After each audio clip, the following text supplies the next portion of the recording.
ॐ सहना भवतु सहनौ भुनक्तु सह वीर्यं करवावहै तेजस्विनावधीतमस्तु मा विद्विषावहै। ओम शांति शांति शांति। हरि ओम। तो भगवान अब आगे कहते हैं, द्वौ इमौ पुरुषौ लोके क्षरा च अक्षरा एव च क्षरः सर्वाणि भूतानि कूटस्थः अक्षरा उच्यते। अब ये जो बात भगवान ने कही है, ये बार बार हम सुनते हैं अलग अलग रूपों में, और बात बड़ी सरल सी या साधारण सी लगती है। साधारण इसलिए नहीं कि ये साधारण है, साधारण इसलिए लगती है कि हमने बहुत बार सुनी है। क्या कहते हैं भगवान? इस संसार में नाशवान और अविनाशी दो प्रकार के पुरुष हैं। इनमें से संपूर्ण भूत प्राणियों के शरीर तो नाशवान और जीवात्मा अविनाशी कहलाता है। क्या ये तो हमने बहुत बार सुना है। क्या आत्मा अजर अमर है और शरीर का नाश होता है?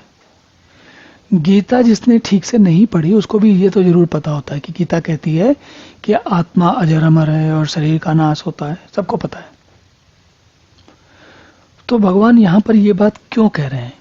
ये बात इसलिए कह रहे हैं कि इतने सारे विवरण से पीछे भगवान ने बताया कि कैसे कैसे जो दृश्य जगत है, जो दिखता है, जो हमें अनुभव में आता है, जो हमें सुनाई देता है, जिसको हम स्पर्श करके जान पाते हैं या सूंघ कर जान पाते हैं, वो सारा का सारा जगत, सारा का सारा संसार, सारी की सारी सृष्टि, सारी की सारी प्रकृति, वो उसके अंदर भगवान बार बार कह रहे हैं कि आधारभूत जो है हर चीज के अंदर मैं ही हूं।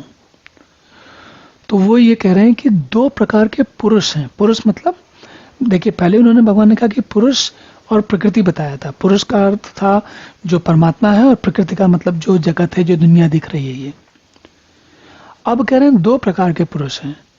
तो यहाँ पुरुष शब्द से पहले तो ये समझ लें कि पुरुष का मतलब ये नर और नारी वाला पुरुष की बात नहीं है। जिसमें पौरुषेय है, जो किसी काम का है, उसे कहते हैं पुरुष। तो जो जीवित लोग हैं वो भी किसी काम के हैं, वो बिल्कुल तो बेकार नहीं है। और जीवित तो हम जिन लोगों को जानते हैं, जिनको हम जानते हैं, जिनको हम किसी काम का समझते हैं, वो सारे जीवित ही हैं। मृत व्यक्ति तो हमारे किसी काम के नहीं। तो भगवान कह रहे हैं कि इन सारे भूत मात्र प्राणियों में जो शरीर दिखता है, जो नाशवान है, जो शरीर मन बुद्धि अहंकार इत्यादि है, जो जीवात्मा है, तो जीवात्मा में भी जो जीव है वो नाशवान है, जो आत्मा है वो नश्वर है और यह अविनाशी है। अब देखिए यहां पर जो भगवान कह रहे हैं, इसलिए इस बात को ध्यान से समझना है कि जीवात्मा के अंदर जीव जो है वो विनाश को प्राप्त होता है, लेकिन आत्मा वो कभी उसका कभी नाश नहीं होता। और यह बात भगवान ने बार बार कही है। यही मूल मंत्र है, यही हमें समझना है। तो और ये समझना क्यों आवश्यक है? अर्जुन के लिए क्यों आवश्यक है या हमारे लिए क्यों आवश्यक है?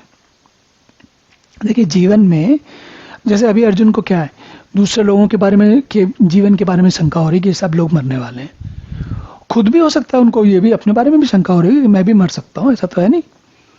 और इसी प्रकार हमको भी जीवन में बीच बीच में शंका होती है कि भाई अब ये कब तक जीवित रहेंगे। अच्छा, ये बात मनुष्य की अगर सामान्य आयु मान लीजिए आज के समय में 80 साल, 70, 75 साल, 80 साल है या 100 साल जितनी भी है, तो उसमें ये बातें 50, 60 तक, 65 तक, 50, 60 तक तो कम ही आती हैं। 60 के बाद, और विशेष करके इसे भारत में, अपने देश में रिटायरमेंट की बात लोगों को ये सब जल्दी समझ में आता है कि अब जाने का समय आ रहा है या आ सकता है। या ऐसा भी होता है कि कभी कभी जब आप मान लीजिए 60 साल के हैं आप, लेकिन हट्टे कट्टे हैं, तो शायद आपके मन में नहीं आएगा ये भाव कि आप अभी मर सकते हैं। लेकिन वहीं कोई दूसरा आप किसी व्यक्ति को जानते हो उसका शरीर रुग्ण हो, तो उसके लिए ये भाव बड़ा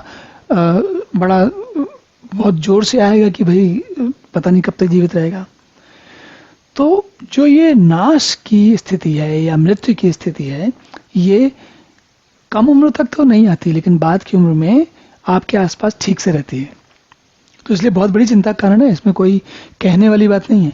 और मैं समझता हूँ 80-85 के ऊपर वाले जो लोग बाग हैं, उम्र के अधिक उम्र वाले लोग बाग हैं, उनके मन में तो ये बात कई बार आती होगी।